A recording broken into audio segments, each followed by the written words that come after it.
Baik pemirsa, kembali saya Silve bersama Anda di program Bincang-Bincang Podcast Suaranet. Seperti tadi ya, beberapa hal yang sudah disampaikan dalam bincang-bincang kami dengan narasumber Pak Boni Oldang Romas. Nah, beliau adalah Ketua Kadin Kabupaten Manggarai. Nah, bincang-bincang malam hari ini juga adalah sekaligus memperingati Hari Kebangkitan Nasional yang ke-114.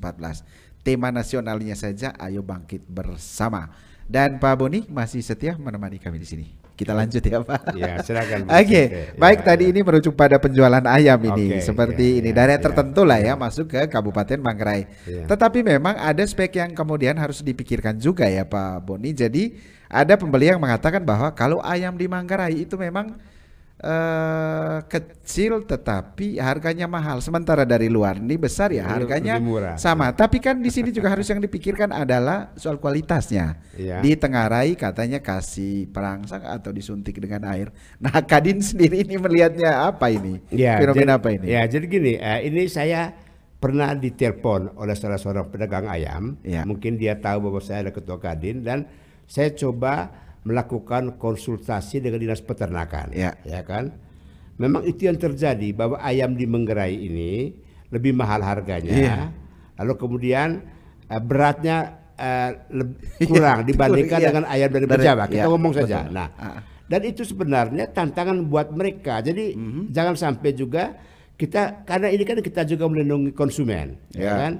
Konsumen ketika dia lihat ini harga lebih murah, lebih berat, dia pasti memilih ke sana. Nah, betul. Nah, sehingga saya bilang kepada dinas peternakan itu, coba dibina apa penyebabnya. Nah, jadi saya pikir sekarang ini kan kita tidak bisa seperti zaman dulu memonopoli atau melarang, tidak bisa. Sekarang ini semuanya adalah terbuka dan persaingan bebas itu ada. Nah, menurut saya harus lihat kembali itu kenapa penyebabnya.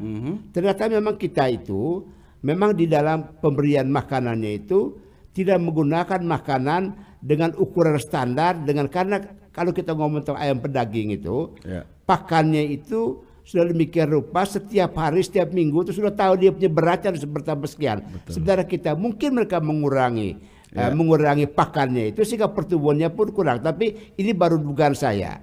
Karena ayam bibit ayamnya sama ya. Tapi kenapa maka pada saat tertentu ayam mereka lebih gemuk, lebih ini, dan ayam kita itu kurang gemuknya. Itu kira-kira. Artinya kalau makan daging kecil ya, ayamnya anggotanya banyak, repot juga. Nanti ibu yang pasti yang kena marah itu.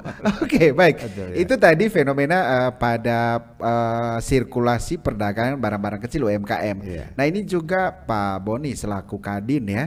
Kira-kira konsep apa kemudian ke depan ya? Kita ini kan masih pandemi, tapi sekarang ya sudah agak membaik.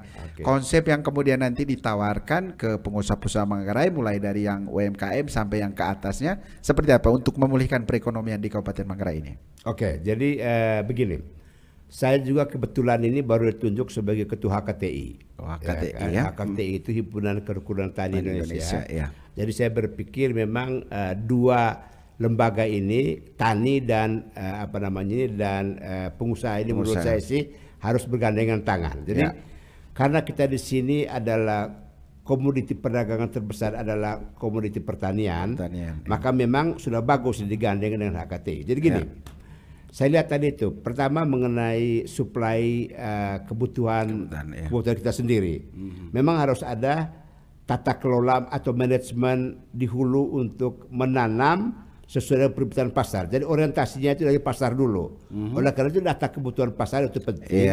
Lalu kemudian kita tarik ke hulunya kapan itu ditanam sehingga kita setiap bulan atau setiap 3 bulan itu kontinuitas itu ada. Nah, di HKTI ini kami sudah mulai bentuk juga dan saya minta beberapa teman itu coba nanti bicara dengan Pemda karena greenhouse yang dimiliki itu bisa digunakan untuk tempat menanam dengan pola tanam yang tadi itu tanpa putus.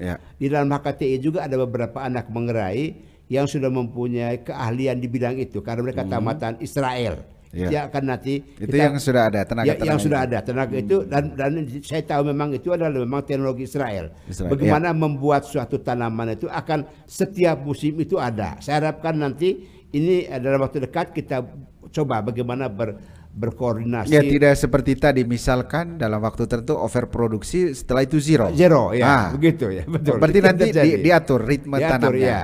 Katakan beginilah, ada 10 greenhouse ya kan. Ya. Kebutuhannya berapa? Di satu greenhouse itu bisa menghasilkan berapa produksinya. Berarti sudah bisa dihitung. Berarti 3 greenhouse satu musim, ya kan? 3 lagi ini, lalu atau 3 greenhouse itu tanam tomat, 3 greenhouse itu misalnya tanam brokoli, 3 greenhouse tanam sawi. Ya. Jadi semua itu demikian rupa sehingga waktu panennya itu berbagai macam kebutuhan pokok itu akan kita bisa penuhi. Itu salah satu yang sedang kami pikirkan untuk itu. Ya, itu bagian untuk yang UMKM ya. Itu yang bergerak di hortikultura, termasuk juga tadi kopi itu ya. Ya. Nah, kembali ke kopi tadi Pak ini. Jadi sekarang kopi itu sudah turun sekali ya harganya. Malah tahun ini malah naik karena produksi turun. Tahun ini total kopi Manggarai mungkin 50% off ini. Itu penyebabnya kenapa? Karena curah hujan terlalu tinggi lalu? Ya, menyebabkan dia punya boleh dibilang hampir gagal panen. Tapi untung saja kita kira-kira 50%. Itu berarti kalau kita punya produksi total di Manggarai ini sekitar 8.000 ton itu per tahun. 8.000 ton ya per tahun. Sekarang ini mungkin kita hanya bisa mengharapkan 4.000 ton. 4.000 ton. Bisa tercover semua permintaan misalkan dari 4.000 ton itu? Sudah pasti tidak tercover karena kopi kita ini kan memang sebenarnya kan dibeli oleh pihak luar, termasuk juga Sumatera. Dia juga kuotanya kuotanya tinggi tetapi produksi rendah, maka dia narik semua. Sekarang ini baku rebut nih harga kopi dan petani tahu itu sehingga harga kopi sekarang ini meningkat. Ini ada keuntungan buat petani, tapi kalau 50% off dia punya produksi berarti mereka punya pendapatan juga tuh turun 50%. Walaupun harga itu katakan naik 10-20%, dia tetap petani kopi itu rugi nih pada tahun ini. Gitu.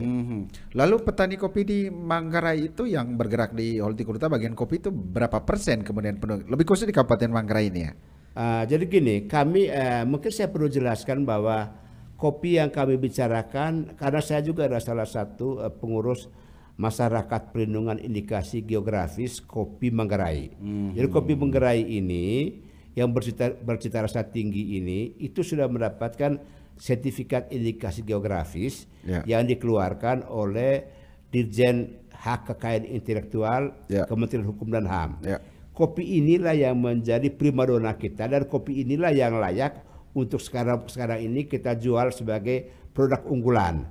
Termasuk yang saya sudah ajukan kepada Pak Gubernur untuk menjadi kopi resmi pada G20 dan B20 itu sudah jadi kopi yang ini yang kita bicarakan. Nah, kopi ini itu sangat langka berada di pasar karena untuk memproses kopi yang baik ini membutuhkan waktu. Sehingga sementara petani ini kadang-kadang tidak sabar untuk proses dengan itu, dia siap berapa saja uang yang ada. Ini juga salah satu kendala yang kita alami di kopi. Nah, tetapi dengan tadi itu kita buat nanti ada festival kopi, ada lelang kopi di Jakarta. Ini semua moga-moga akan menjadi suatu iklim yang akan berkesinambungan antara bagaimana sirkulasi kopi dari hulu sampai ke hilir yang menarik, sehingga ketika di hilirnya itu mendapatkan taruhlah satu cangkir itu menjadi menarik harganya, maka akan juga nanti meningkatkan harga yang kita beli dari petani. Kira-kira itu dia punya. Bisa, artinya kalau bisa misalkan produksinya tinggi, kesejahteraan juga menjamin ya. Ya itu yang kita harapkan. Itu yang diharapkan. Artinya apa? Di tengah pandemi ini yang belum juga berakhir, ya semua masyarakat menginginkan ada perubahan lebih khusus pada dunia perdagangan. Ya baik Pak Boni, nanti seperti apa intervensi dari Kadin sendiri terhadap para pengusaha UMKM yang saat ini sudah seperti terakap ya. Hidup enggan mati pun tak mau. Kita akan lanjut di sesi yang ketiga. Jangan kemana-mana, tetap di Bincang-Bincang Podcast Suara Net.